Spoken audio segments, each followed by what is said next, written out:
আসসালামু আলাইকুম প্রিয় শিক্ষার্থী বন্ধুরা, আশা করছি সকলে ভালো আছেন। আজকে আমরা বহুব্রীহি সমাস শিখব। এর আগে আমরা দ্বন্দ্ব, কর্মধারয় এবং তৎপুরুষ সমাস শিখেছি। তো বহুব্রীহি সমাস কাকে বলে? যে সমাসের সমসমান পদগুলোর কোনোটির অর্থ না বুঝিয়ে অন্য কোনো পদকে বোঝায় তাকে বহুব্রীহি সমাস বলে। দেখুন, এই পদগুলো জানা কিন্তু অনেক বেশি জরুরি সমাসের ক্ষেত্রে। আমরা কিন্তু এর আগে দ্বন্দ্ব, কর্মধারয় কিংবা তৎপুরুষ সমাসে দেখেছি হয়তো পূর্বপদ প্রধান, নয়তো পরপদ প্রধান, নয়তো দুই পদই প্রধান। কিন্তু এই বহুব্রীহির ক্ষেত্রে কিন্তু আলাদা, পূর্বপদ বা পরপদ দুইটার কোনো পদই আপনার প্রাধান্য পাবেন না। তার মানে কি অন্য পদ বা তৃতীয় পদ প্রাধান্য পাবে। খুব ভালো করে মনে রাখবেন। যেমন মহান আত্মা যার, এর সমাস কি? মহাত্মা। এই যে মহান আত্মা যার, মহান বলতে কি বোঝাচ্ছে? এখানে কি মহানকে বোঝাচ্ছে নাকি আত্মাকে বোঝাচ্ছে? কোনটিকে বোঝাচ্ছে? দুইটির একটিকে বোঝাচ্ছে না। মহাত্মা মানে হচ্ছে মহান, আত্মা বা মহান একটা ব্যক্তিকে বোঝাচ্ছে, তাই না? মহান কিছুকে বোঝাচ্ছে। এখানে কিন্তু মহান বা আলাদা আলাদাভাবে কিন্তু কিছু বোঝাচ্ছে না। তো আশা করি বুঝতে পেরেছেন। এরপরে যদি বলি পদ্ম নাভিতে যার, আচ্ছা এইটা ভালো করে দেখুন। পদ্ম নাভিতে যার, এটা বলতে কি বুঝুন? পদ্ম ফুল, নাভি, কোনটি বুঝুন বলুন তো দেখি? আসলে পদ্মনাভ বলতে পদ্ম কিংবা নাভি কোনোটি বোঝায় না। পদ্মনাভ বলতে বোঝায় হিন্দু ধর্মের যে ভগবান বিষ্ণুকে বোঝায়। বিষ্ণুর আরেকটা নাম হচ্ছে পদ্মনাভ। তো বহুব্রীহি সমাস কত প্রকার? বহুব্রীহি সমাস সাধারণত 8 প্রকার হিসেবে ধরা হয়: সমানাধিকরণ, ব্যাধিকরণ, ব্যতিহার, নৈ, মধ্যপদলোপী, প্রত্যয়ন্ত, অলুক ও সংখ্যাবাচক বহুব্রীহি সমাস। এরপর যদি আমরা দেখি এই সমাসের যে প্রকারভেদগুলো আছে তার মধ্যে প্রথম যে প্রকারভেদটি আছে সেটি হচ্ছে সমানাধিকরণ বহুব্রীহি। এটি কাকে বলে বা এটি কিভাবে আমরা চিনব? এর পূর্বপদ বিশেষণ হবে এবং পরপদ বিশেষ্য হবে। যদি তা হয় তাহলে আপনার সমানাধিকরণ বহুব্রীহি সমাস হবে। যেমন হত হয়েছে শ্রীজার। আচ্ছা দেখুন, এই যে হত হয়েছে শ্রীজার, হতশ্রী। আচ্ছা হতশ্রী মানে আপনি কি বুঝুন? তাহলে কি আপনার এখানে হত বা শ্রী বোঝাচ্ছে? হত মানে কি? হত মানে হচ্ছে মৃত, মৃত কিছু বোঝাচ্ছে? বা শ্রী, শ্রী মানে কিছু বোঝাচ্ছে? না, হতশ্রী মানে হচ্ছে হতভাগ্য, মন্দ ভাগ্য এক কথায়, সেইটাকে কিন্তু বোঝাচ্ছে। এরপরে যদি দেখি খোশ মেজাজ যার, খোশ মেজাজ, এখানে আপনার কি বোঝাচ্ছে? খোশ মানে ভালো শুধু বোঝাচ্ছে, বা মেজাজ শুধু মেজাজ বোঝাচ্ছে? তা কিন্তু নয়, অন্য পদ বোঝাচ্ছে। খোশ মেজাজ মানে কি? হাসি খুশি থাকা, হাসি খুশিকে এখানে বোঝাচ্ছে। আর এখানে কিভাবে চিনব এটা সমানাধিকরণ? সেটা হচ্ছে দেখুন হত, এই হত মানে কি? মৃত। তো এটা কি? বিশেষণ। আবার শ্রী, এটা কিন্তু একটা নাম। শ্রী মানে হচ্ছে আপনার সৌন্দর্য বা লাবণ্য, এরকম কিছু বোঝায়। আর সৌন্দর্য কিন্তু অবশ্যই এটা, তার মানে কি মেন কথা হচ্ছে আপনার পূর্বপদ বিশেষণ এবং পরপদ বিশেষ্য হবে। যেমন খোশ, এটা কি আপনার বিশেষণ, পরপদ মেজাজ, এটা একটা কি? বিশেষ্য। তো এইটা হচ্ছে আপনার সমানাধিকরণ বহুব্রীহি চেনার উপায়। এরপর যদি দেখি ব্যাধিকরণ বহুব্রীহি, এখানে কি হবে? যে সমাসে পূর্বপদ এবং পরপদ কোনোটিই যদি বিশেষণ না হয় তাকে ব্যাধিকরণ বহুব্রীহি বলে। যেমন আশিতে বিষ যার, এখানে আশি বলতে কি বোঝায়? আশি বলতে বোঝায় হচ্ছে যার দাঁতে অনেক বিষ আছে তাকে। আর বিষ মানে তো বুঝুনি, বিষ মানে হচ্ছে বিষাক্ত জিনিস বোঝায়। কিন্তু আশিতে বিষ যার বলতে বোঝায় হচ্ছে আপনার সাপ। সাপ কিন্তু একটা তৃতীয় পদ, এটি কিন্তু প্রথম পদ বা দ্বিতীয় পদ কোনোটি বোঝায়নি, অন্য পদ বুঝিয়েছে। এই জন্য এটি আপনার ব্যাধিকরণ বহুব্রীহি। আর চেনার উপায় কি? পূর্বপদ এবং পরপদ কোনোটি দেখুন আশি বা বিষ দুইটাই কিন্তু বিশেষ্য, কোনোটি কিন্তু বিশেষণ নয়, সেই জন্যে। এরপর দেখুন কথা সর্বস্ব যার, এখানে কথা বা সর্বস্ব দুইটাই কিন্তু নাম, দুইটাই বিশেষ্য, বিশেষণ কিন্তু এখানে হবে না। তো এইভাবে আমরা চিনব ব্যাধিকরণ বহুব্রীহি।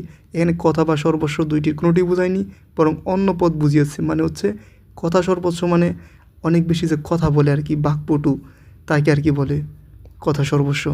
এরপর আমরা দেখব ব্যতিহার বহুব্রীহি। ব্যতিহার বহুব্রীহি খুবই সহজ। ক্রিয়ার পারস্পরিক অর্থে ব্যতিহার বহুব্রীহি হয়। এ সমাসে পূর্বপদে আ এবং উত্তরপদে রস্বই যুক্ত হয়। যেমন হাতে হাতে যে যুদ্ধ, হাতাহাতি, কানে কানে যে কথা, কানাকানি। খুবই সহজ এগুলো কিন্তু। হাতে হাতে যুদ্ধ, হাতাহাতি, এই যে হাতা আ স্বর আ হয়েছে, আর হাত তি তি রস্যই যুক্ত হয়েছে। কানে কানে যে কথা, কানা, এই যে কান আ কিন্তু যুক্ত হয়েছে, এবং কানি রস্যই ই লাস্টে কিন্তু যুক্ত হয়েছে। আর একই রকম শোনা যাবে হাতাহাতি, কানাকানি, বলাবলি, গলাগুলি, এগুলো সবই ব্যতিহার। এরপর যদি বলি নৈ বহুব্রীহি, সেটা হচ্ছে পূর্বপদে না অর্থবোধক হবে, কিন্তু কোনো পদই প্রাধান্য পাবে না, তাকে নৈ বহুব্রীহি বলে। মানে মেন হচ্ছে আপনার বহুব্রীহিতে তো কোনো পদই প্রাধান্য পাবে না, এটা কিন্তু আপনার মাথায় রাখতে হবে। যেমন ন জ্ঞান যার অজ্ঞান। আচ্ছা, এখানে জ্ঞান বলতে কী বোঝানো হচ্ছে? জ্ঞান বলতে কি বইয়ের জ্ঞান নেই এরকম কিছু, নাকি মানে সামাজিক যে জ্ঞান নেই সেরকম কিছু? না, এখানে জ্ঞান ন জ্ঞান যার মানে হচ্ছে অজ্ঞান, একদম অজ্ঞানী বোঝাচ্ছে। এখানে ওই জ্ঞানের সাথে পড়ালেখার জ্ঞানের সাথে কোনো কিন্তু সম্পর্কিত নয়, অন্য পথ বোঝাচ্ছে। না চার যার, এখানে কি চার মানে আচার আচরণ এরকম কিছু বোঝাইছে? না, এখানে কিন্তু এরকম কিছু বোঝায়নি। এখানে বোঝানো হচ্ছে নাচার অর্থ সহায়হীন বা অক্ষম, এরকম এরকম আরও কিছু উদাহরণ আছে, যেমন নির্ভুল বা অজানা, এগুলো কিন্তু নৈ বহুব্রীহির উদাহরণ। এরপর আমরা শিখব মধ্যপদলোপী বহুব্রীহি। মধ্যপদলোপী বহুব্রীহি এর মাঝখানের পদ লোপ পাবে এবং তৃতীয় অর্থ প্রাধান্য পাবে। যেমন বিড়ালের চোখের ন্যায় চোখ যার, তাকে কী বলা হবে? বিড়াল চোখী। বিড়াল চোখী মানে এমন না যে কাউকে শুধুমাত্র তুলনা করে দিলাম যে বিড়ালের ন্যায় চোখ, তা কিন্তু না, বা বিড়াল বা চোখ এটা কি বোঝানো হয়েছে?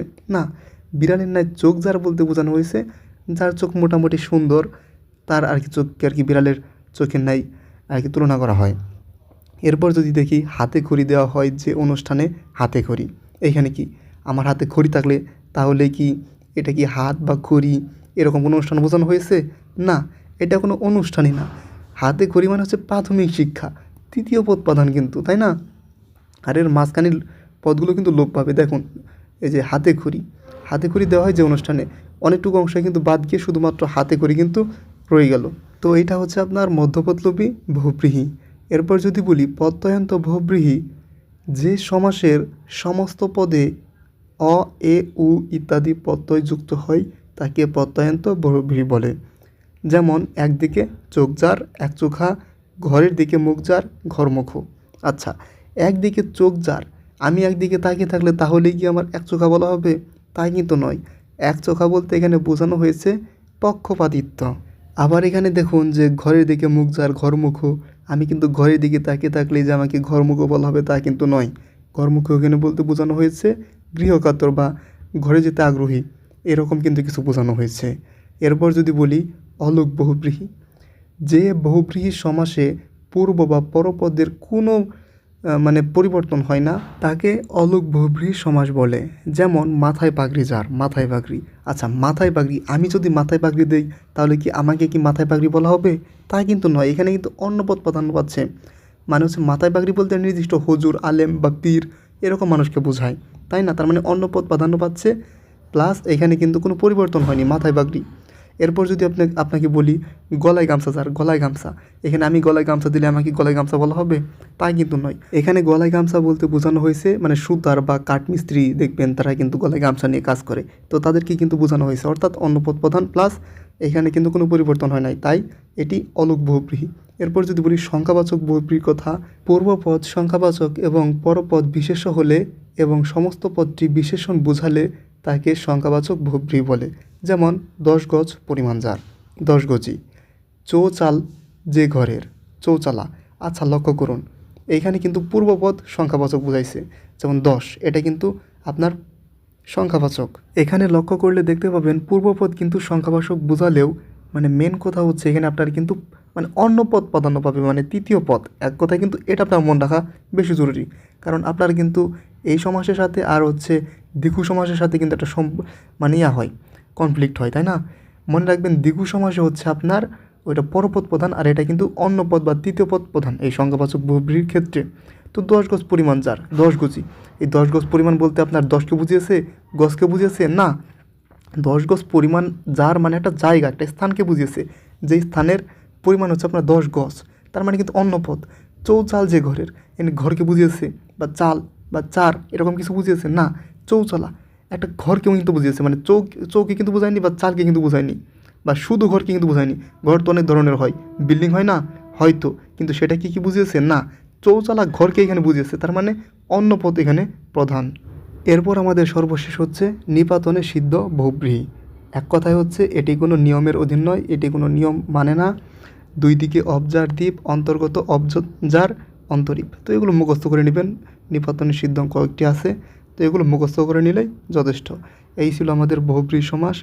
যদি কারো এই ক্লাসের পরও যদি কোনো সমস্যা থাকে অবশ্যই আমাদের কমেন্টে কমেন্ট করবেন, অবশ্যই আপনাদের প্রশ্নের উত্তর দেওয়ার চেষ্টা করব। সকলে ভালো থাকবেন, সুস্থ থাকবেন, সকলকে আসসালামু আলাইকুম।